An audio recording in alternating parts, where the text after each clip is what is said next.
one more time. So what we're going to do today is we're going to brainstorm for ideas in order to answer a prompt. And the point is we're trying to use these annotations that we've already done. So if you haven't opened your OneNote, you should open up to Lot's wife, the annotations you've already done, because you're going to use this for your own essay. That's why you've done it. So let me give you big picture. Big picture right now is that when you go into the AP test, you're going to have a very little amount of time to write 3 essays. And that time is also going to include your preparation time. So what we're working on right now is you need to be able to do a cold read. That just means read something you've never read before, annotate it, like what we're practicing, brainstorm, and do an outline in about 10 to 15 minutes, which is why we have to practice it, which is why I want to show you, because I want you to hear my thinking so that you can get on that same track and increase your speed at processing these things. So that's why we're practicing this, because you should be able to go into a cold read, annotate as you go, then do the brainstorming in response to the prompt question, and then write yourself a sentence outline like we're going to do today, and then turn around and write the essay. When I was in high school doing AP literature, like we had regular timed essays. We only had, I think, 45 minutes total to do an essay from start to finish, and so that gave me 10 to 15 minutes to do all of this stuff, and then about a half an hour to write the essay, which once you get the outline written, writing the essay should be nothing. So that's what we're doing today. That's our purpose. So the prompt that we're going to look at says, write an essay in which you describe the speaker's attitude toward God or toward Lot. And so I'm going to let you choose. You don't need to do an essay about both. That's too big. Okay, because you'd have to have your own set of paragraphs for God, your own set of paragraphs for Lot, to deal with them equally. So we're going to choose one or the other. And for our practice today, we're going to do God. Okay? So, Dania, Ebeth, Emery, this prompt says, write an essay in which you describe the speaker's attitude toward God. What do we have to figure out today? The speaker's attitude towards Lot. The attitude. And who's the speaker? Do we remember who the speaker is? I'll give you a hint. The poem is called Lot's Wife. So we're looking for Lot's wife's attitude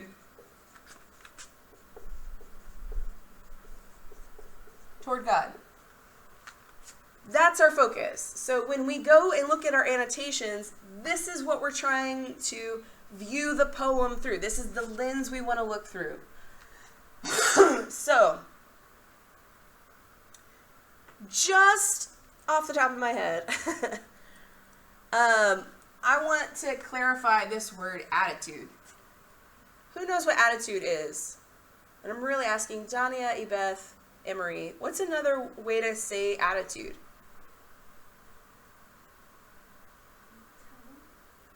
Tone is related. Tone helps reveal an attitude. But what is an attitude? If somebody says you got a bad attitude, what are they saying? How you feel towards something? Yeah. So an attitude is a feeling. And it's a feeling about something.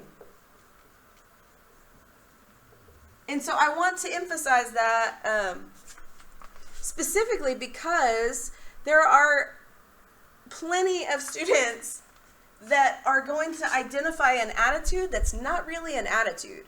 So they're going to use the wrong term. So when we're looking for an attitude, we're looking about a feeling about something. And the thing that we're looking for is God, obviously. So what are some examples of feelings that could be an attitude? I'll give you a little hint. This is very generic in general. Attitudes can be positive or negative. So what would be some examples of a positive attitude? There should be some kind of feeling.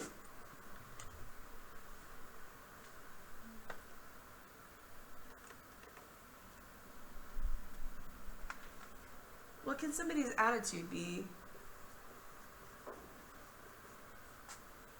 Can somebody have a happy attitude? Yeah, what else? Dottie, Beth, Emery. You could have an excited attitude. So think about it. Could I be happy toward God? Sure. Could I be excited toward God? My attitude toward God is excitement. It could be hopeful. It could be intimate toward God, right? I could be all of those things, but it could also be negative. I could be Anger? Yeah, I could be grumpy towards God. That one's mine. You could be angry towards God. Definitely. What else could you be that's a little more negative? You could be rude. You could condemn.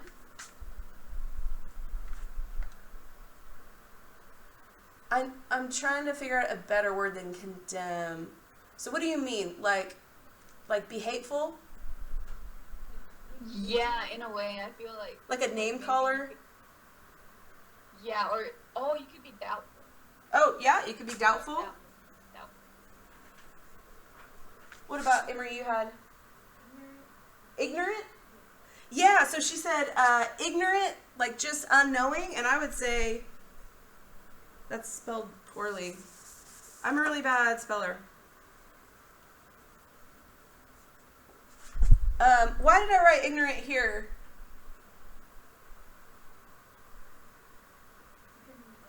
Yeah, ignorant could be positive or negative, but generally it's kind of in the middle. It's a neutral. It's more neutral, and that's okay. But my point is, when we're trying to identify an attitude, specifically Lot's wife's attitude towards God, we need a feeling word. That's what we're going to ultimately come up with. So this is just a little short review of the kind of words we need to find to describe Lot's wife's attitude towards God. Okay, so that's a little side note. Excuse me. So just based on your kind of short-term memory of the poem, would you say Lot's wife's attitude towards God is positive or negative? Negative. Yeah. And that's, like, we don't have to do a lot of close analysis right at this moment because we already did that, and that's what we remember. So I'm going to start out with a generalized answer to the prompt, okay? So, good, you can still see. Lot's wife is generally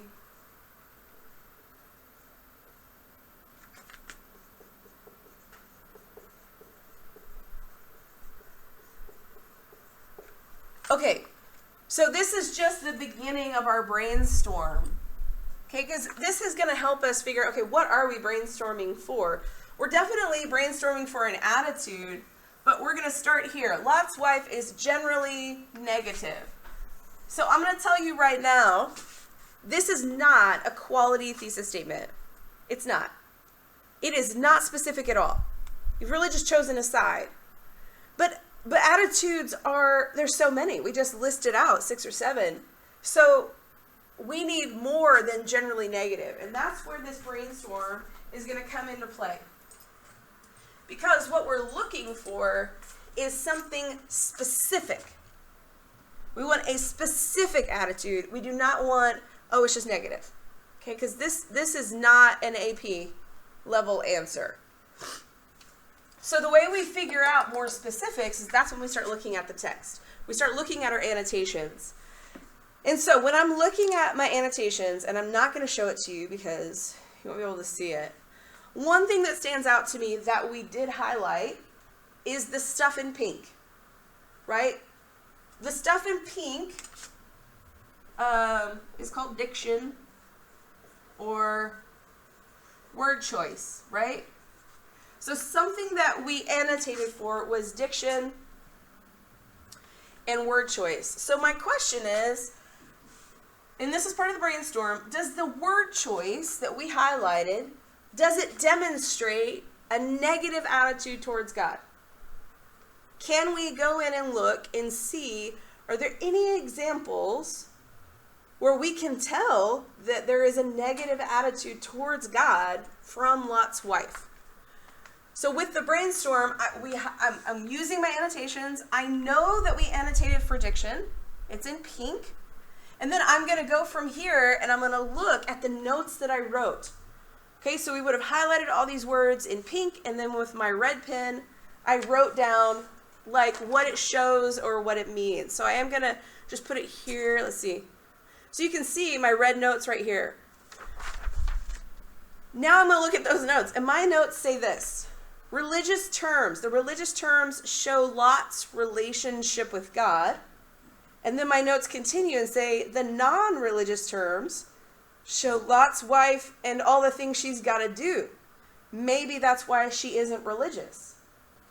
Okay, so in this context, our word choice is actually showing Lot's closeness with God and Lot's wife's disconnection from God.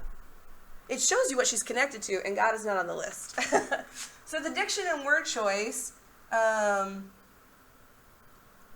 let's see, shows Lot's wife's disconnection from God. Now, right now,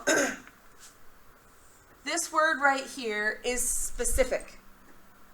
Okay, is it more negative? I would say yes. In the context of a relationship with God, disconnection would be more negative. And then the next step, if we wanted to go in and find specific examples, that's what we could do in the brainstorm, but we don't have to do that necessarily right now, simply because there's a ton to choose from. There's a ton of words in pink that you could use. So we're not going to go into super detail here, but what we can do is look at the words, look at our notes, and we're looking for a pattern. And so overall, the pattern from the word choice, which is what we already wrote down, was that the religious terms show Lot's relationship with God, and the non-religious terms actually show what's going on with Lot's wife. And so that's how I ended up with this, because I took what's already on the page and I put a specific description to it. And it took me, I had to think about it. I mean, I had to look at what was there and look at what was there in the context, like through the lens of the prompt. And because of that, I came up with this description. And that feels accurate. Not just feels, I can go in and pull out examples to prove that that's true. Okay, so this is one device, one thing we annotated for. Another thing we annotated for, and I'm just going to show you right here, is on the side. This is what I'm looking at. We annotated for tone. So in our blue pen,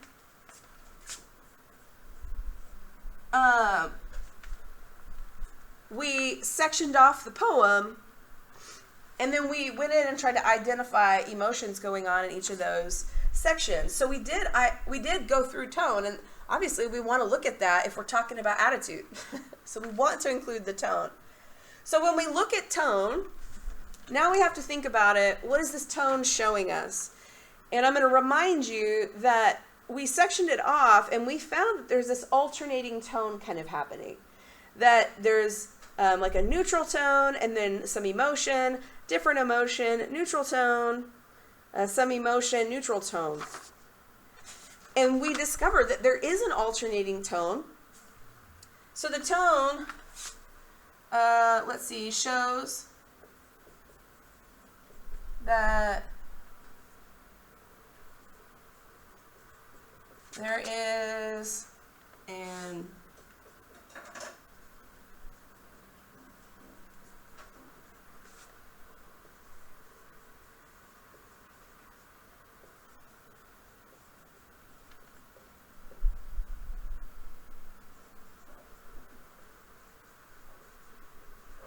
and I'm just saying the tone, this is what we found. The tone shows alternating tone between emotion and non-emotion. We found that. But what does that mean?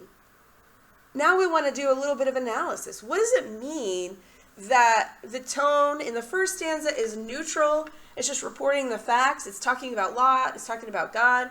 Then it switches to something more personal. And we talked about it goes from third person to first person.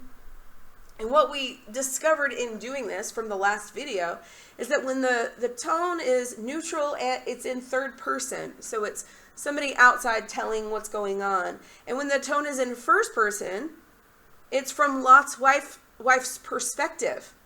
And every time we see Lot's wife's perspective, she feels something about God. So the tone is showing, I'm trying to think of a good word. I'm looking at my previous. Okay. So the tone, the altering between emotion and non-emotion,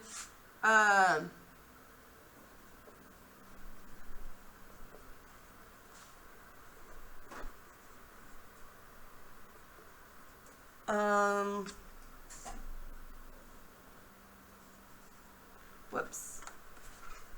My brain is moving faster than my hand.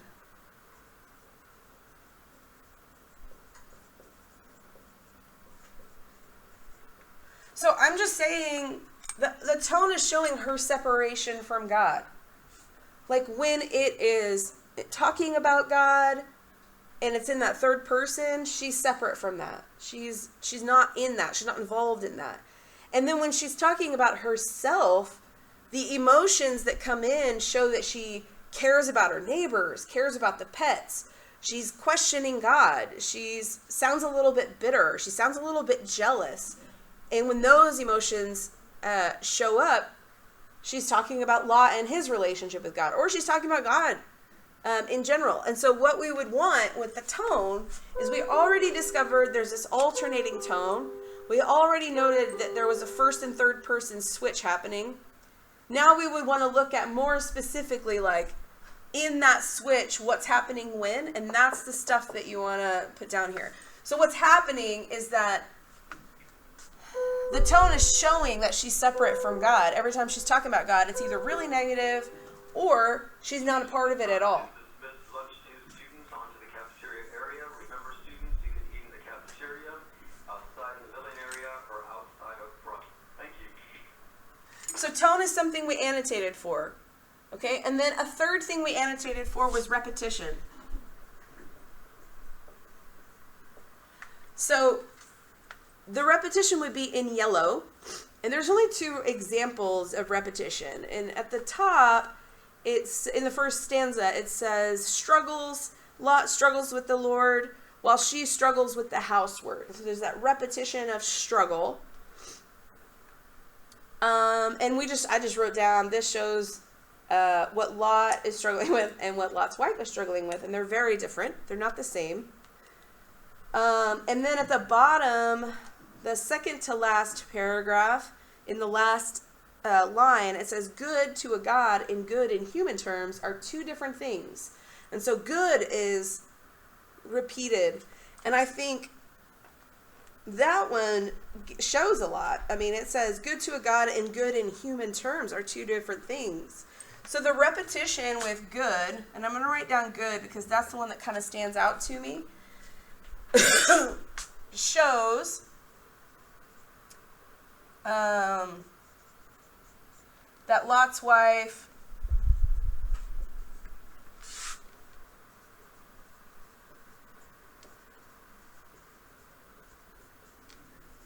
doesn't understand God, right? I mean, she's got a different definition of good than he does. So they're clearly not on the same page. And then the last thing we annotated for was figurative language. And so a couple of the examples of figurative language was the first stanza, we had the conscience of a nation was in green. The third stanza had the Lord may kill the children tomorrow. Depending on your perspective, you may take that literally or you may take that figuratively. And so I would say for a believer, they would take that literally, and for a non-believer, they take that figuratively. And if it's figurative, then we got figurative language.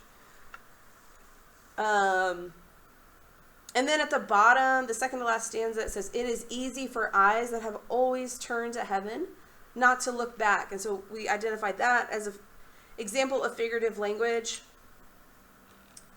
And I wrote in the notes, it says, this really means that it is easy for Lot, or people who have always believed in God, not to doubt God, to always trust. And then the second half of that says, those who have been by necessity drawn to earth cannot forget that life is lived from day to day. And I said in the notes, for Lot's wife, what this really means is people who don't have a choice know that life is life, like they have to do life, like they don't have a choice to take a break and commune with God. They can't do that. So the figurative language part, what does it show? So that second one, not the second one, this last one, it's easy for the eyes. I would say this shows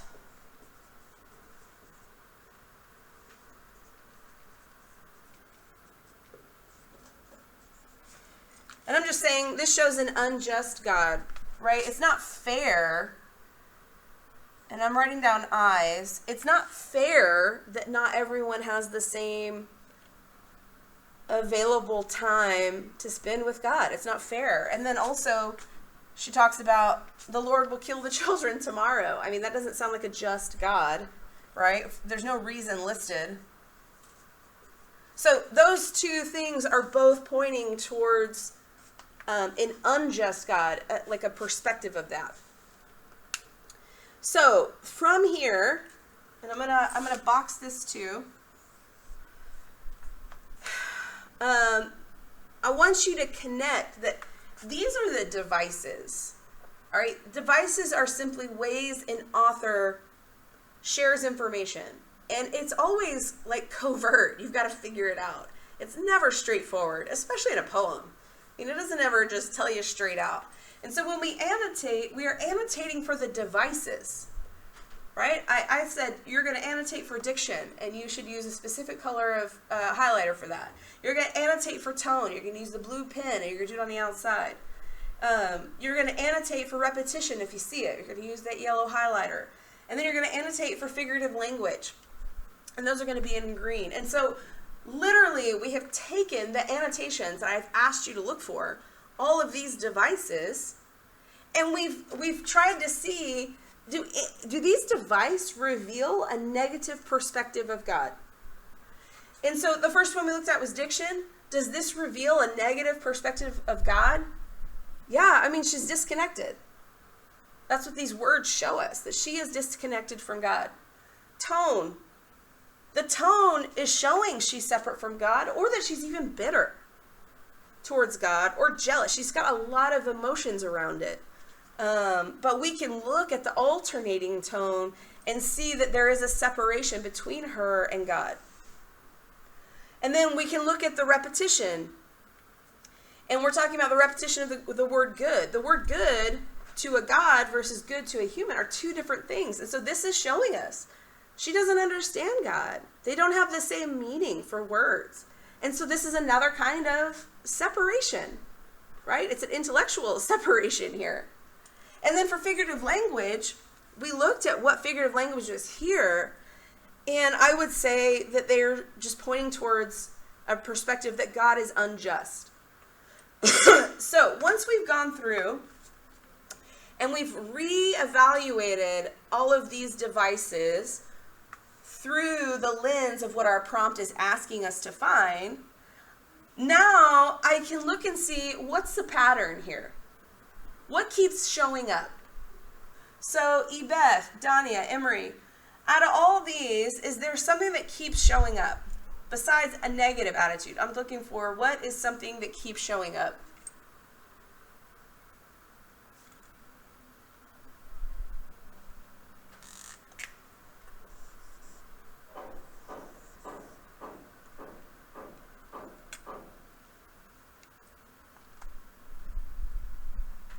she just doesn't get it.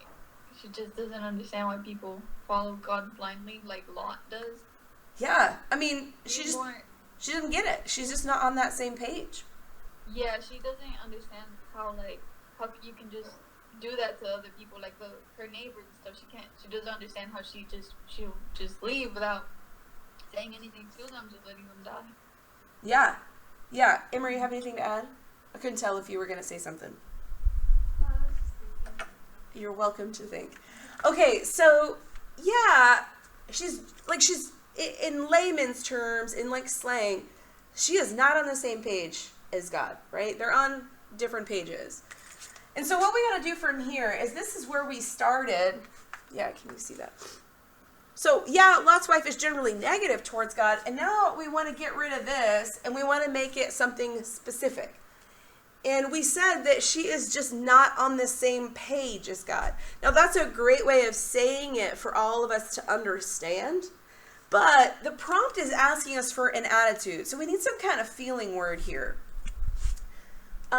And so I'll give you, I'll fill in the blank here because you're not going to be able to use this for your essay anyway. So I'm going to say she's emotionally disconnected. Instead of toward, I'm going to say from. And that doesn't change the prompt. I mean, you're still answering the prompt. It just makes more sense to say disconnected from, like, ideologically, it doesn't make sense to be disconnected towards. It's literally a movement apart, so we want to change that. So now we've got Lot's wife is emotionally disconnected from God. And I'm drawing that conclusion based on text evidence because my text evidence is here. I've got disconnection here, separate from God. It's just another way of saying disconnected. Doesn't understand. It's another way of saying disconnected. I don't understand. I'm not on the same side as you right now. And then the figurative language doesn't really have a disconnection here. And that is okay.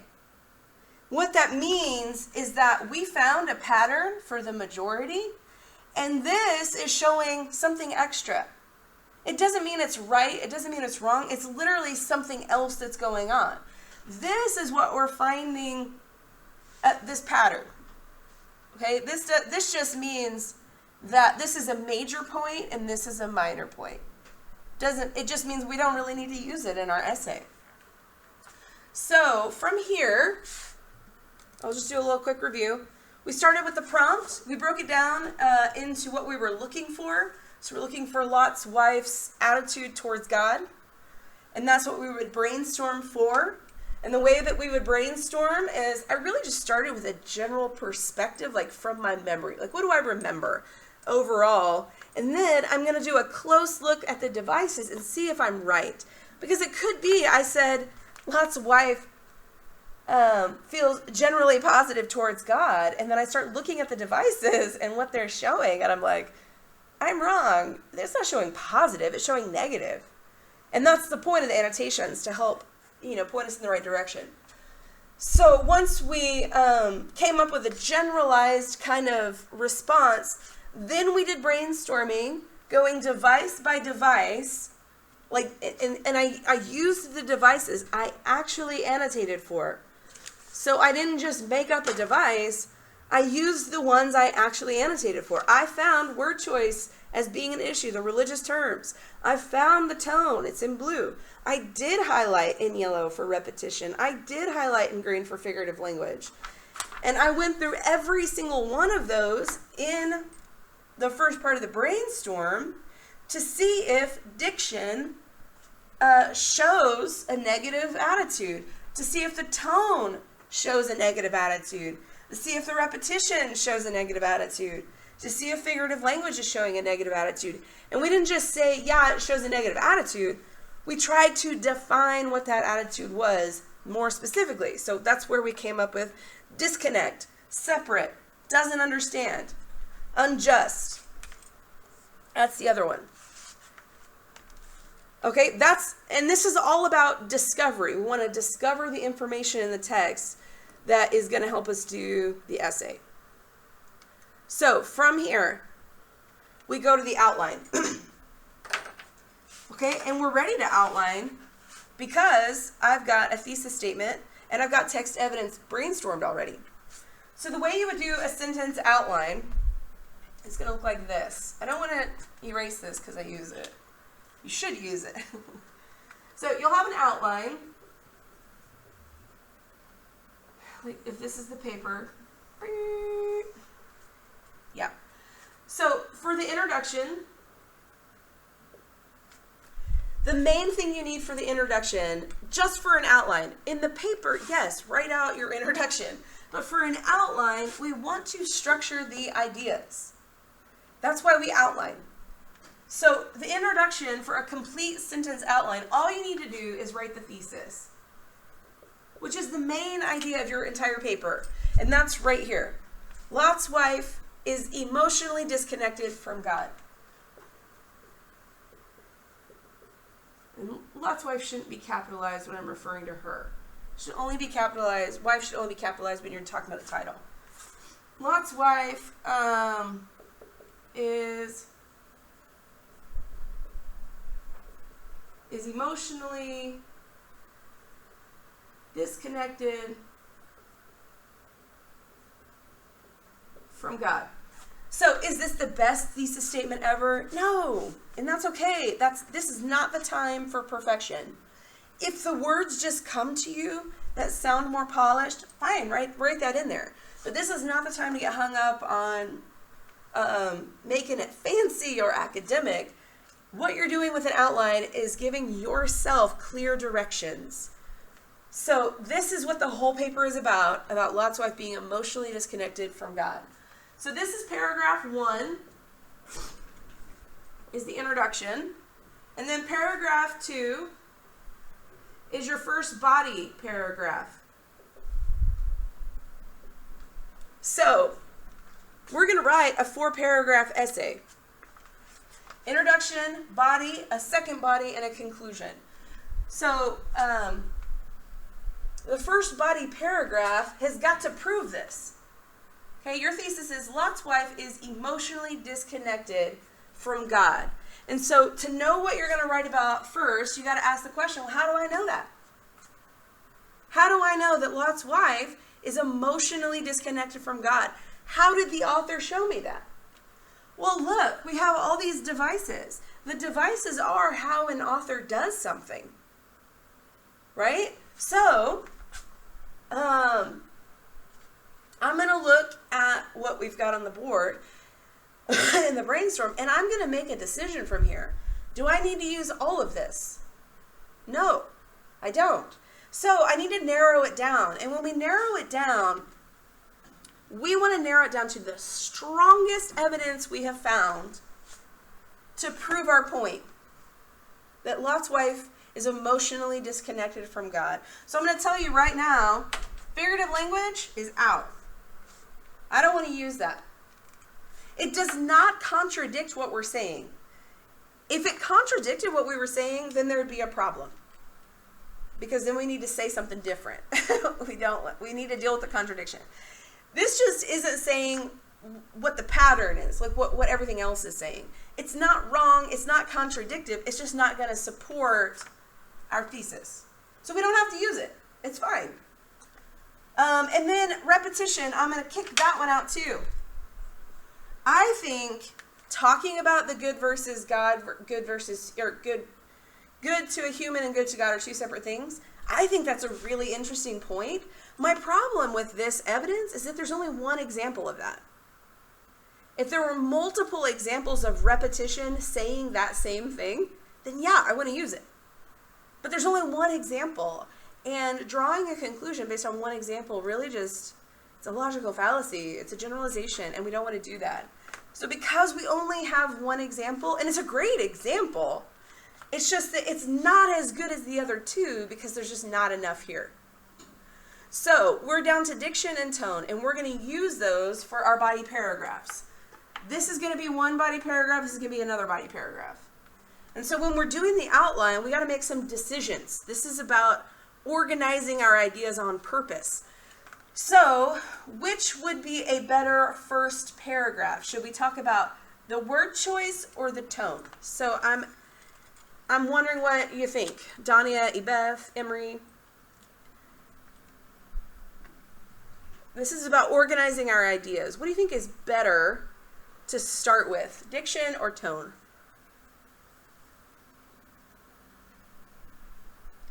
I think the diction, because tone can back up why we, like, what am I trying to say? I agree If with we you. put the idea that her diction shows the disconnection, then we can use how we know, like, the tone also represents that. Yeah. I don't know if but that's what I... Yeah. No, I totally get it. I totally agree. Emery, did you have something extra? No, I was going to say something like that. Emery was going to say the exact same thing, so just kidding. She was going to say something very similar. So I totally agree. I think diction should come first, tone should come second, and this is why. Diction, literally, we're looking at the surface of the poem. We're just looking at the words. And we could even just talk about, like, geographically where they are in the poem, and we're talking about the surface. And it's a good thing, but if we're trying to prioritize, like, what goes first and what goes second, if we're trying to organize our ideas, we want our most powerful point to come last, because that's closer to the end of the essay, and we want to make our biggest, strongest point at the end. So I would say diction first, because it's the surface level, it's just the word choice, but then tone is the emotional, right? And it functions at a deeper level, which is why it's more complicated to identify. So yeah, our first body paragraph is going to be about diction. And I'm not going to use the word diction. Not going to use the word diction. I don't want to use the device itself in our language, in the essay language. So I'm going to say, I can say word choice. That'd be okay. But what would be better is religious terms, because that is specific to the poem, right? So I could say, and I go back to here, Lot's wife is emotionally disconnected from God. How do I know that? Through the religious terms. And so the religious terms show the speaker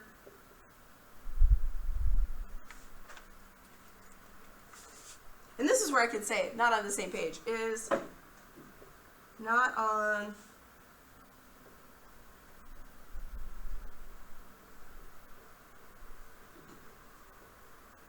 So two things just happened. One, this is a topic sentence. Is it a great, perfect topic sentence? No, it is not.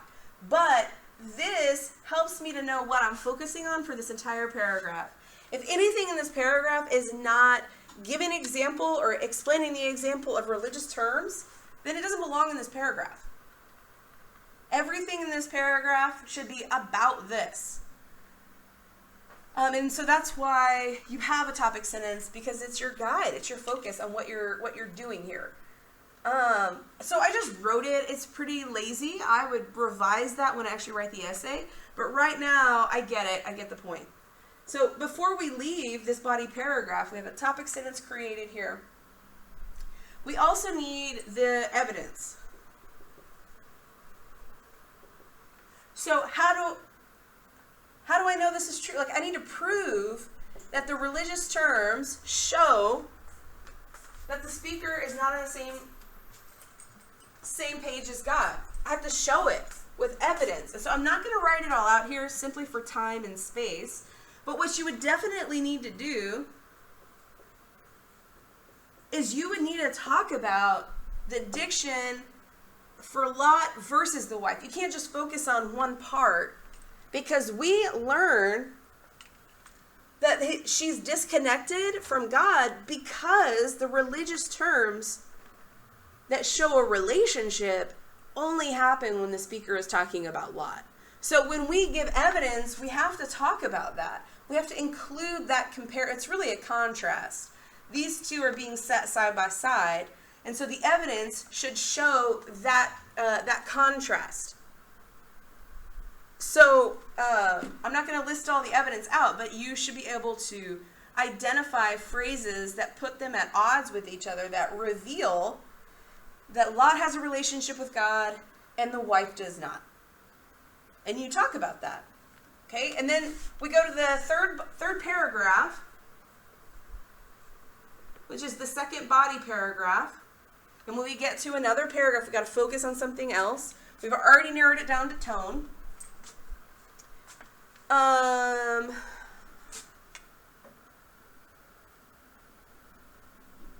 Sorry. I wrote this down for myself so I wouldn't spend a lot of time thinking.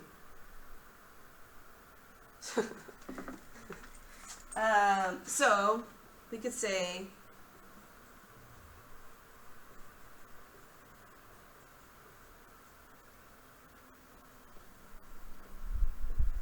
the alternating tone shows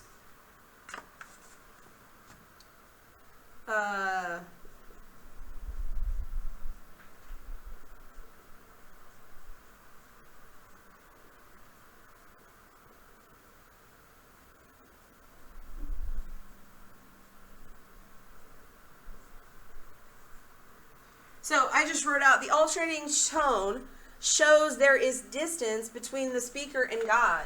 And I didn't put it very specifically here. I mean, we're specifically talking about the alternating tone, but I didn't put everything into the topic sentence. So that's because I want to use the whole body paragraph to explain myself. So then we would still need evidence. We need evidence of multiple things here. We need evidence that there is an alternating tone. So you would have to talk about what's going on. And you don't have to talk about the entire poem, but you want to demonstrate what's going on in a few stanzas that demonstrate an alternating tone. So we need evidence of this, and we need evidence that that alternating tone shows distance, shows that separation, so shows that she is not emotionally on the same page as God. So you would still need, like, to talk about, just like we had to talk about two things here, you'd still need to talk about two things here. The fact that the tone is alternating, because that alternating tone reveals to us what's going on with Lot's wife. So we have to talk about that it keeps changing. And then we have to even more clarify that that change reveals to us that there is distance between God and Lot's wife. Okay, and then the fourth paragraph is the conclusion. And really, this is just so what? You don't, for the outline, you do not have to write like a full introduction or a full conclusion.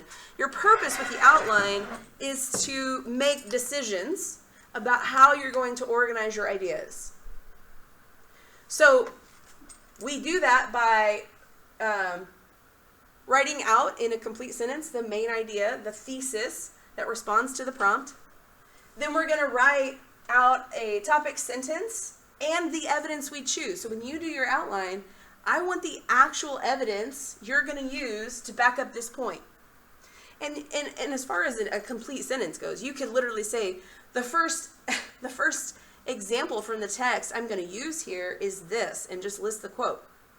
The second example from the text I'm going to use here, and then list the quote. If you've got more to say about that, or a different way of saying that, you're welcome to do that. I'm just saying the easiest way is, what example are you going to use first, what are you going to use second? And you should have at least 2 bits of evidence for each body paragraph. And then we did it again, third body paragraph, we identified the topic sentence, and we do it again with evidence. And then the conclusion is the so what. And the so what, all that really means is, okay, great, Lot's wife is emotionally disconnected from God. So what? What does that mean for us as readers? What can we learn from that? Is this revealing some universal truth about God? Is this revealing some universal truth about marriage? Is this revealing some universal truth about the human condition? Or something about religion? I mean, what's the so what? What does it matter? Because I think it matters. I think there's a life lesson here. You just get to decide what it is. And you're going to include that in the so what part down at the bottom. And you only need one sentence. You don't have to write a full conclusion. So, quick review. This is a very focused way of brainstorming, and it is all connected with your annotations. And we're going to continue to practice this. So the first thing we did with the prompt is we were trying to focus on, okay, what is it really asking from us? And it is asking from us what is Lot's wife's attitude towards God. I chose God. You can choose God or Lot, depending on how you want to approach your own essay. And then we started with just a general perspective, a general response to the prompt. So I said Lot's wife is generally negative towards God. Now, that's not a thesis statement because it's not specific. So we have to go through our annotations to discover the specifics we're looking for through the lens of this prompt. So we went through diction, tone, repetition, figurative language. These were all the things that we annotated for. And we were looking for a generally negative perspective, and we looked for, well, what was the specific negative perspective coming from diction? What was the specific negative perspective or attitude coming from the tone? We did it again with repetition. We did it again with figurative language. And these are all the things in your annotations. And so what should be there on your annotations is the highlighted components, the highlighted devices, and your explanation of them. If you don't put an explanation, the explanation is what you think it means or what do you think it shows, then it's going to make it a lot more difficult to do the brainstorm if you didn't include those components, like the written out part. So once we used our annotations to look at this specific task that the prompt is giving us, we identified some specific negative attitude, negative perspectives of God. Then after that, we looked for a pattern. Out of all this text evidence, is there something that keeps reappearing? Is there a pattern of behavior or a pattern of message?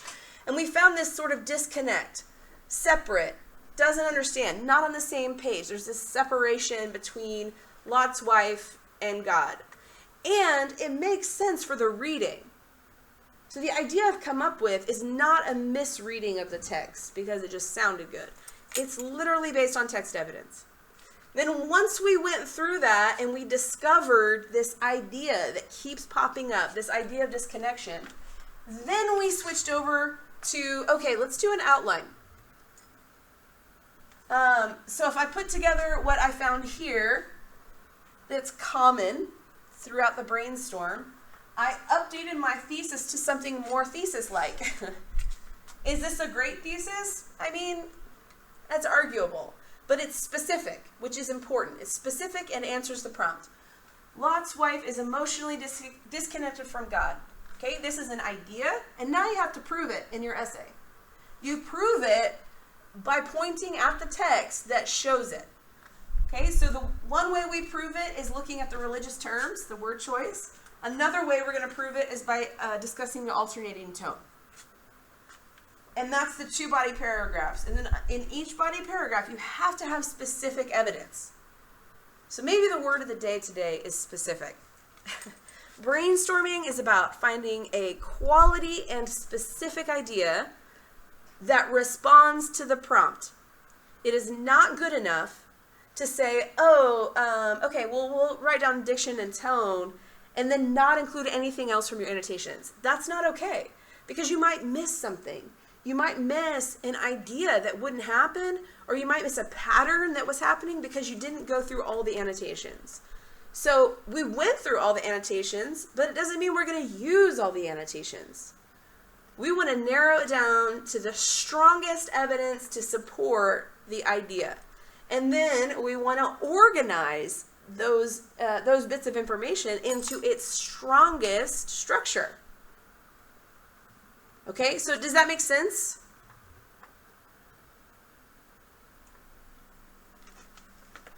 Okay, so I'm going to stop the recording, get my face out of here.